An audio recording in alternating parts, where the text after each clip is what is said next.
is a new initiative by LemmeLearn where we curate thoughtful collection while also supporting neurodivergent employment.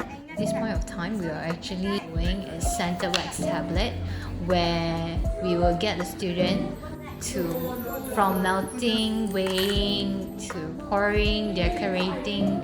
Each and every one of them will be responsible to pour, to decorate, and to design their own tablet.